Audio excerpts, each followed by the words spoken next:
요한복음 제14장 16절 말씀부터 20절 말씀까지 제가 읽어드리겠습니다. 내가 아버지께 구하겠으니 그가 또 다른 보혜사를 너희에게 주사 영원토록 너희와 함께 있게 하리니 그는 진리의 영이라. 세상은 능히 그를 받지 못하나니 이는 그를 보지도 못하고 알지도 못함이라. 그러나 너희는 그를 아나니 그는 너희와 함께 거하시며 또 너희 속에 계시겠습니다.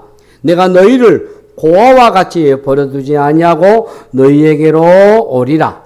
조금 있으면 세상은 다시 나를 보지 못할 것이로되 너희는 나를 보리니 이는 내가 살아있고 너희도 살아있겠습니다. 그 날에는 내가 아버지 안에 너희가 내 안에 내가 너희 안에 있는 것을 너희가 알리라. 아멘. 우리 옆에 계신 분 함께 인사 나누시겠습니다. 이 자리에 오신 당신은 이 세상 가장 아름다운 분이십니다. 예, 감사합니다. 비둘기가 울 때 꼬르륵 꼬르륵 이렇게 울죠. 예. 수십 마리 비둘기 무리 가운데서 유독 한 마리만 소리를 냅니다. 그게 바로 파수꾼 비둘기답니다. 다른 비둘기는 꼬르륵 그 소리를 들으면서 잠시 휴식을 취한다고 하네요. 구약성경 아가서 2장 11절 12절 말씀 보시면은 겨울도 지나고 비도 그쳤고 비둘기의 소리가 우리 땅에 들리는구나 말씀이 있어요. 성령님은 바로 오늘 나의 파수꾼 비둘기입니다. 오늘도 내 안에서 나를 지켜주시고 부드러운 음성으로 들려주십니다.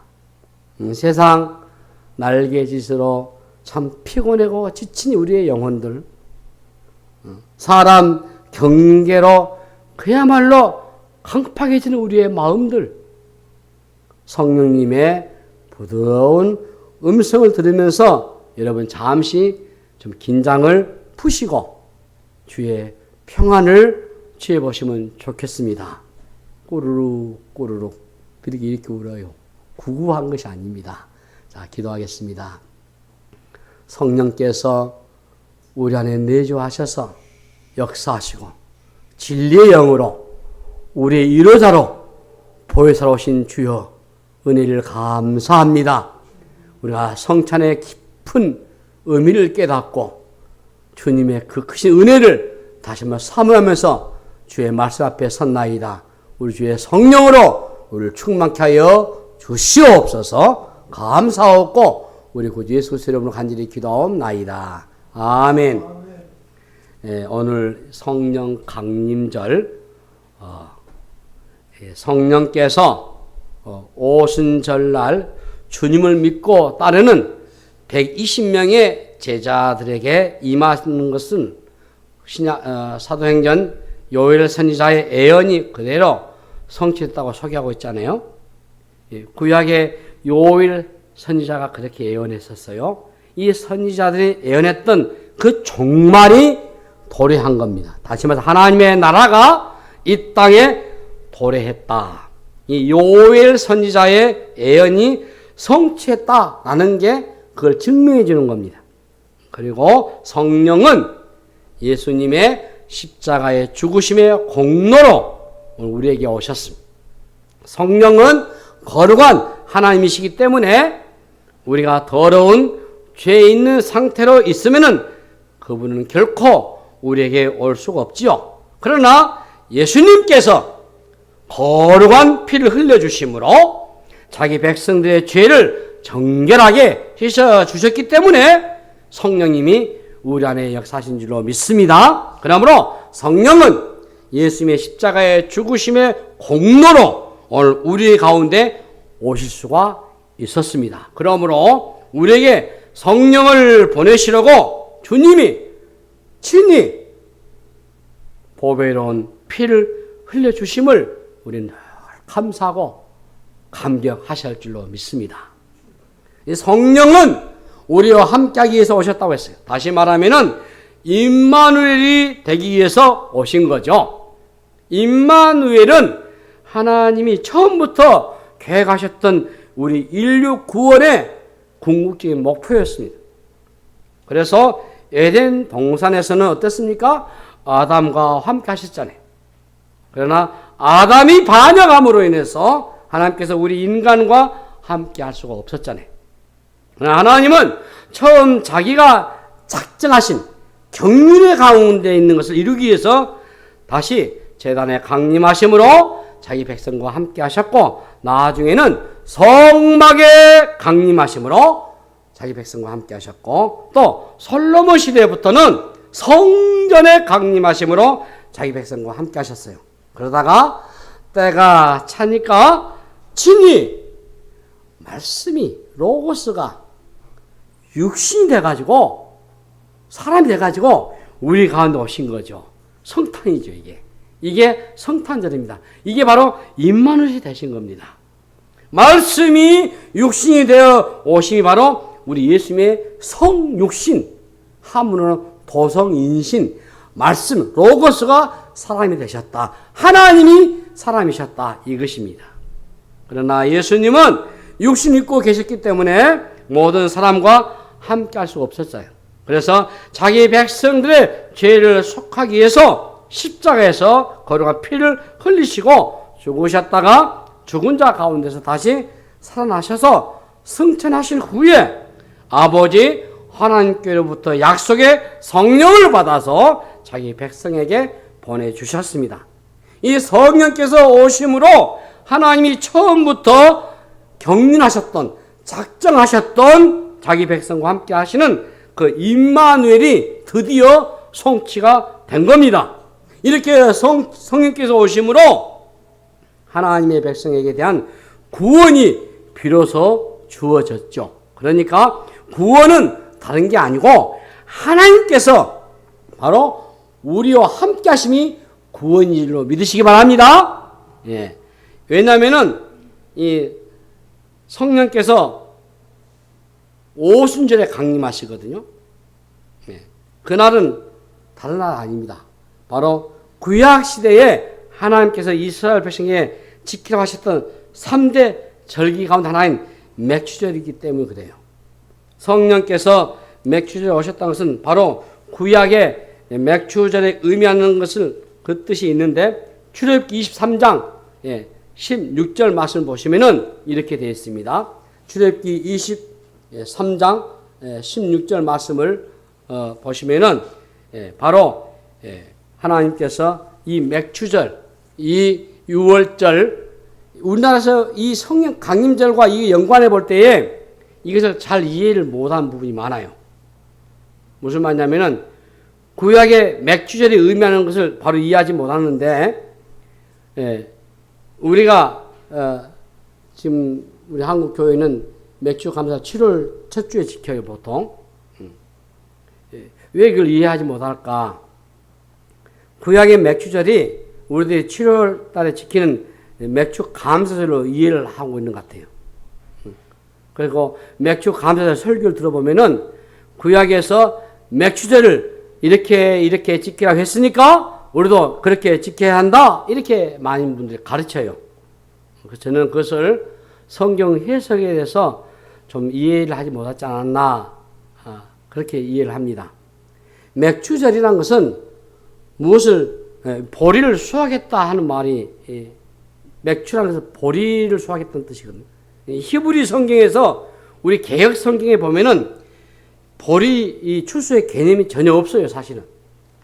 단지 첫 열매의 추수라 이런 개념이 강조되거든요. 이게 출애굽기 23장 16절의 말씀이거든요. 히브리 성경에서 첫 열매라 라는 말은 이거 시간적으로 이해했기 때문에 그런 것 같아요. 이것은 시간적인 문제가 아니고 대표성의 의미가 강조돼야 한다고 해요.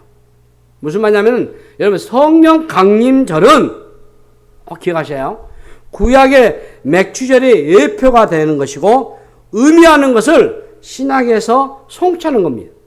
이게 구약의 맥주절은 이스라엘 백성들이 애굽에서 종되었던 곳에서 구원받아 기업으로 받은 가나안 땅에서 누리는 하나님의 은혜로운 통치를 기념하는 절기거든요. 이 날은 유월절 이후에, 지금 유월절은 예수님이 십자가에 죽으실 때잖아요. 만찬. 그때 7 안식일이 지난 후에 지키셨다 해서 이 날을 77절 하거든요. 49일째니까. 그리고 6월절 후에 50일째 된 날이 50일이니까 오순절이에요. 그러니까 77절, 또 맥추절, 오순절 다 같은 말이에요. 같은 절기를 말해요. 그리고 그 절기에 하나님께서 첫 열매를 드린다 해서 초실절이라고도 해요. 이게 원어를 보게 되면은 우리 번역에 있는 것처럼 맥추절이라는 말은 없어요. 뭐라고 되어 있어요? 맥주라는 말은 없고, 첫 열매라고 되어 있어요. 편의상 우리가 사용하는 개념을 그대로 사용하고 있는데, 그러니까 구약의 초실절은 옛날 하나님께서 아브라함과 이삭과 야곱에게 약속을 주시고 그 약속에 따라서 자기 백성을 구원해서 약속하신 땅에 와서 하나님의 은혜로운 통치를 받게 하는 사실을 기념하여 지킨 날이란 말이에요. 그런데 이 날은 예수님을 통해서 받은 구원과 구원받는 백성이 받게 될 기업을 예표하는 절기인데, 이 예표가 보여주신 대로 예수님께서 오늘 우리가 사는 이 역사 세계에 오셔서 우리의 모직을 다 담당하시고 그 십자가에 죽으시고 부활하심으로 우리에게 구원을 주셨잖아요. 그리고 우리를 하여금 하나님의 은혜로운 통치를 받는 그의 백성이 되게 하셨잖아요. 그리고 예수님은 십자가에서 이루신 모든 구원을 우리에게 선물로 주시기 위해서 약속하신 성령을 보내주실 것이라고 약속했어요. 요한복음 14장, 15장, 16장을 우리가 흔히 고별장이라 그래요. 예수님이 공생의 마지막 이 설교를 하고 십자가에 죽으시거든요. 거기서 주님이 약속하신 성령은 예수님이 십자가에 죽으시고 부활하신 후에 50일째 되는 날 오순절에 임해요. 이게 사도행전 2장에 소개되고 있잖아요. 오늘날 우리가 성령 강절 지키고 있는 것은 이 오순절에 임하신 성령이 그때 교회에 임했어요. 이 약속을 믿은 120명이 마가의 다락방에 모였었잖아요. 최초의 가정교회잖아요. 이 교회가 예루살렘 교회가 되잖아요. 그때 성령이 임했잖아요. 그래서 그리스도 안에서 이루신 구원을 우리에게 적용하신 그것을 기념한. 바울은 하나님께서 예수님 안에서 이루신 이 구원을 우리에게 적용하신다 하는 것을 증거로 성령을 보증으로 주셨다는 표현을 해요. 이게 고린도후서 1장 22절에 또 5장 5절에 그가 또 우리에게 인치시고 보증 우리에게 마음에 성령을 주셨다 했거든요. 그래서 여러분 이 보증이라는 말을 잘 이해하셔야 돼요.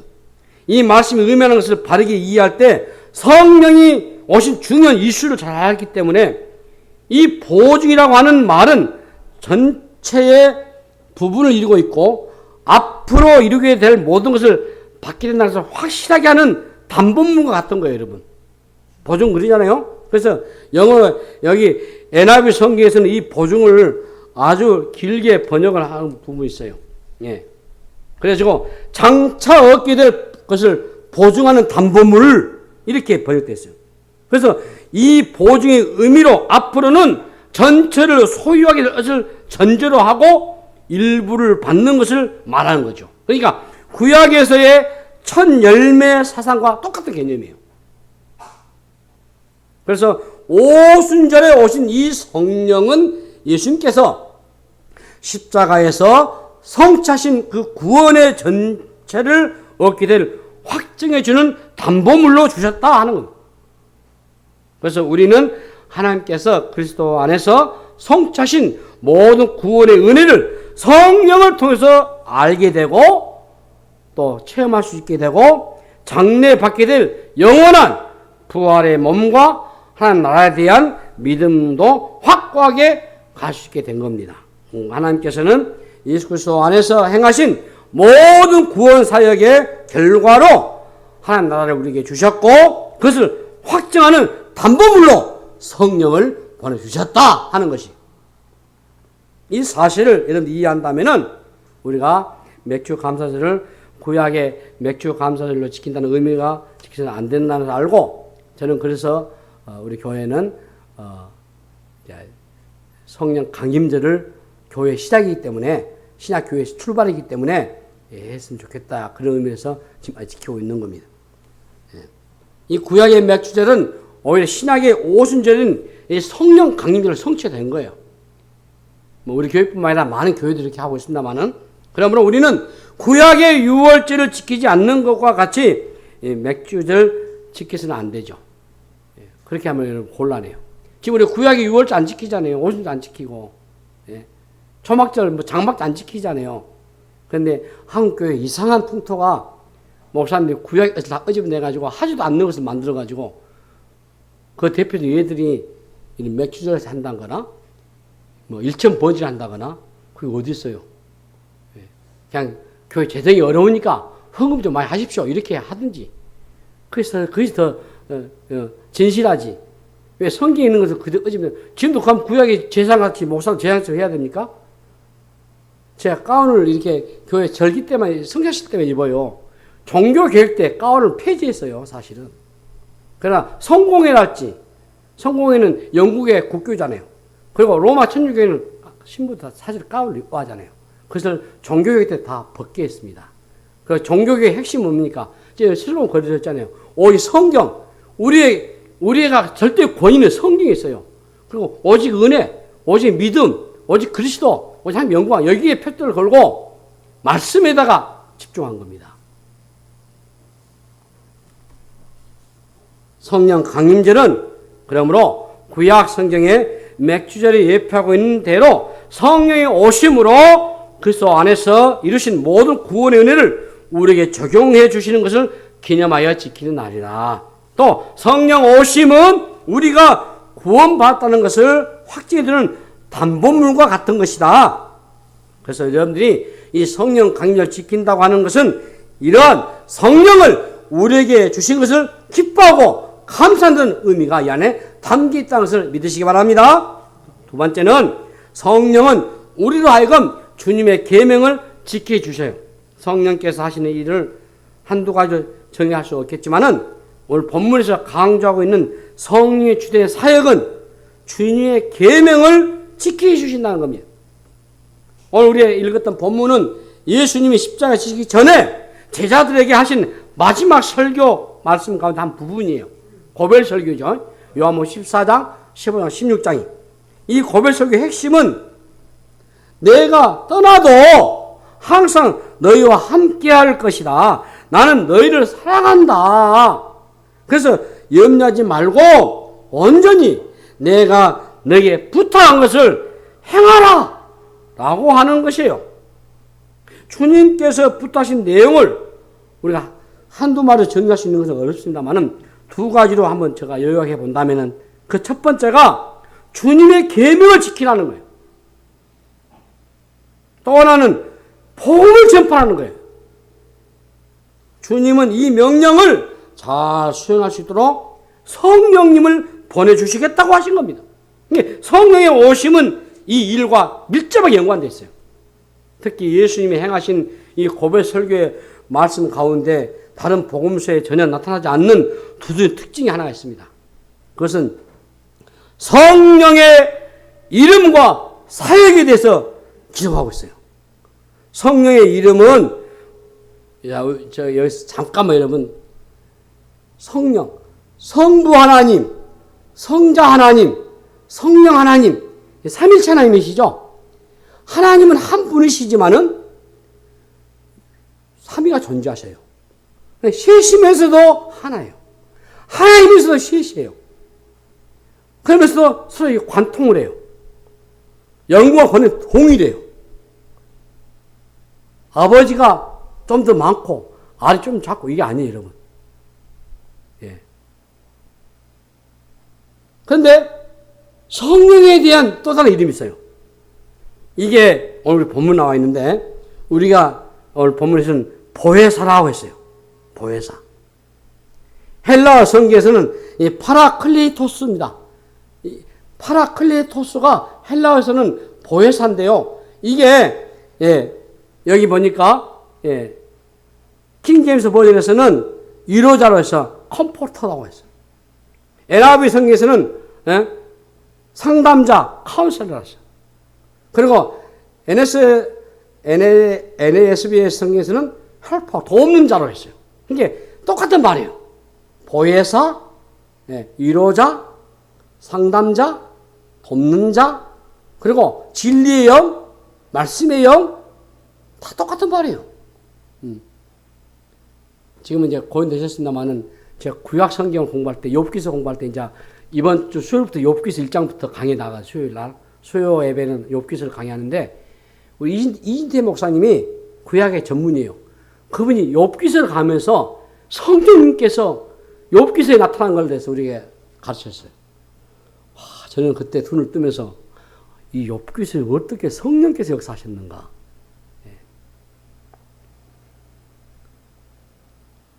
이 이름이 의미하는 것처럼 성령은 인격적인 분이세요. 우리와 함께 하시고 우리를 도우시는 분이심을 알 수 있어요. 근데 문제는 성령께서 어떻게 우리에게 보혜사가 되어주시나는 거예요. 오늘 우리 본문에 두 가지로 말씀하고 있는데 그 중에 먼저 중요한 것은 주님의 계명을 먼저 지키게 한다는 거예요. 오늘 우리가 읽은 말씀 중에서 다 문맥을 보면은 15절에 보시면은 그 부분이 나왔어요. 너희가 나를 사랑하면 나의 계명을 지키라고 했잖아요. 이 말씀이 헬라어 성경에서 의미하고 있는 것은 주님을 사랑하면은 주님의 계명을 지키게 되어 있다. 이 당위성을 말하고 있는 거예요, 여러분. 왜냐하면 성령을 우리에게 보여주셨기 때문이에요. 오늘 말씀 우리에게 보여주고 있는 내용은 주님을 사랑하는 방법인 주님의 계명을 지키는 것과 성령을 보내주시는 사건이 서로 밀접하게 연관이 되어 있어요. 여기에 성령 오심의 중요성이 있는 거죠. 우리가 잘 아는 바와 같이 예수님을 그리스도를 믿는 자는 이미 성령이 내주하고 있어요. 성령이 내주하고 있다. 내주하고 있다면 안 했다. 그래서 주님을 사랑하고 섬기는 자는 성령의 도우심으로만이 우리가 주의 계명을 지킬 수 있다고 하는 거예요. 그래서 구약에서 이스라엘 백성들이 실패했던 계명 지키는 일을 이루게 하신다는 거예요. 하나님께서 이스라엘 백성들이 율법을 잘 지킬 수 있도록 은혜를 온갖 배려를 해주고 온갖 경고를 했음에도 불구하고 율법을 그들이 지킨대요. 철저히 그들은 실패했습니다. 그것은 예루살렘이 다 멸망당한 사실이 잘 증명해 주는 거 아니에요?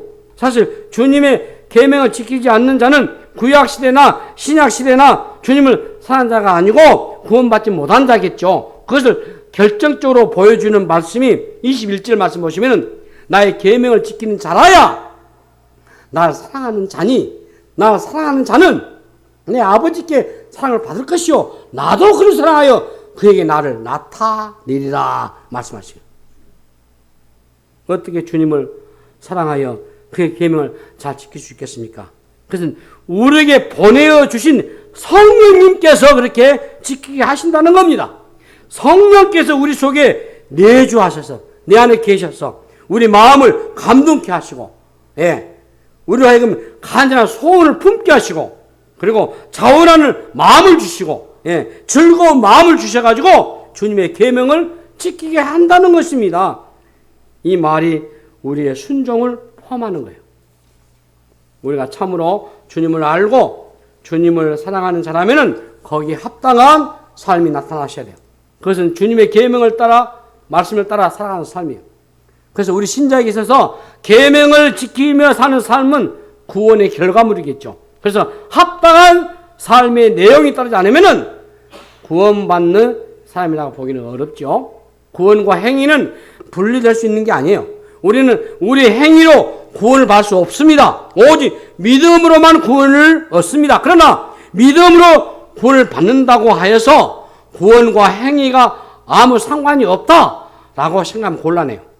구원을 받았다면은 거기에 합당한 삶이 반드시 나타나야 되는데 왜? 그것이 구원받는 증거이기 때문에. 자, 오늘 우리들의 신앙의 문제가 어디에 있습니까? 하나님을 섬긴다고 하지만은 거기에 합당한 삶이 내용이 없다는 거죠. 그냥 우리가 솔직하게 구원을 받고 주님의 계명을 지키려고 하지만은 우리의 의지로는 이게 잘 안 된다는 사실을 알고 있지 않습니까? 문제는 이 구원과 행위의 이러한 연관성을 우리가 관념적으로 이해가 되는데 이 지식이 실천이 안 된다라고 하는 거예요. 관념적으로는 알고 있는 지식을 어떻게 우리가 실천적인 지식으로 이걸 바꿀 수 있느냐 하는 거예요. 이게 중요한 문제거든요. 예, 성령의 오심은 이 문제와 바로 연관되어 있기 때문에요. 우리가 구원을 얻어서 그 구원을 누리고 구원함을 받는 자들이 주님의 계명을 지키는 일을 할 수 있도록 하기 위해서 바로 보혜사 성령님을 우리에게 보내주시는 거예요. 이 점이 성령 오심의 가장 중요한 일 가운데 하나입니다. 이게 바로 우리 기독교 윤리의 특이성이에요.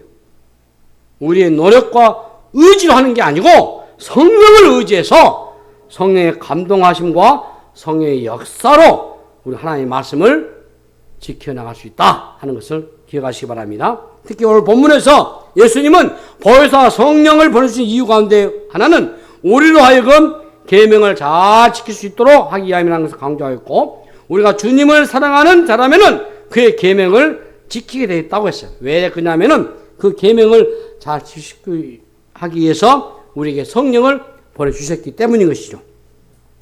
예. 그게 16절 말씀에 성령은 항상 우리와 함께 하신 분이세요. 내가 아버지께 구하겠으니 그가 또 다른 보혜사를 너에게 주사 영원토록 너희와 함께 있게 한다고 했잖아요. 성령은 예수님의 구원사의 결과로 우리 가운데 항상 내주하고 계세요. 그러니까 보혜사 성령은 우리가 큰 기쁨을 누리는 순간에만 내주한 게 아니고 극심한 환난이나 고통의 순간에만 내주하고 계세요. 그 성령은 항상 그 영원히 우리와 함께 거하셔서 우리가 주의 계명을 지킬 수 있도록 우리를 도와주시는 분이세요.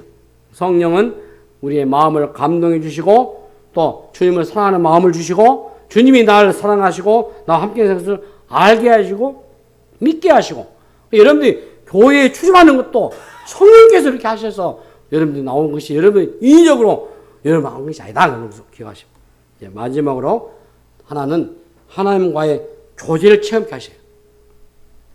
오늘 성령의 사역 가운데 중요한 부분이죠. 그래서 주님의 계명을 지키는 결과물로 나타나는 것인데, 그리스도가 우리 안에 그리스도 안에서 교제하는 기쁨을 알게 해주신 겁니다. 이런 의미에서 성령의 오심은 예수님 안에서 이루어진 구원을 우리의 실제 상황에 정해주는 일과 연관됐어요. 우리가 항상 함께 계시는 성령은 우리가 그리스도 안에, 그리스도가 우리 안에 거하는 교제의 기쁨을 체험하는 분이세요. 그 말이 20절 말씀에 그 날에 내가 아버지 안에 너희가 내 안에 내가 너희 안에 있는 것을 너희가 알리라. 성령이 오신 날부터 성령을 통해서 하나님과 그 아들 예수 그리스도와 항상 함께 교제한다는 사실이에요. 성령이 우리 가운데 항상 거하셔서 예수님이 아버지 안에 있는 것과 우리가 예수님 안에, 예수님이 우리 안에 거하는 것을 알게 해주시는 것입니다. 이것이 바로 성령의 사역이에요. 다른 말로 하면은 하나님과 그의 아들 예수 그리스도와 교제하는 것을 체험케 하신다는 거예요.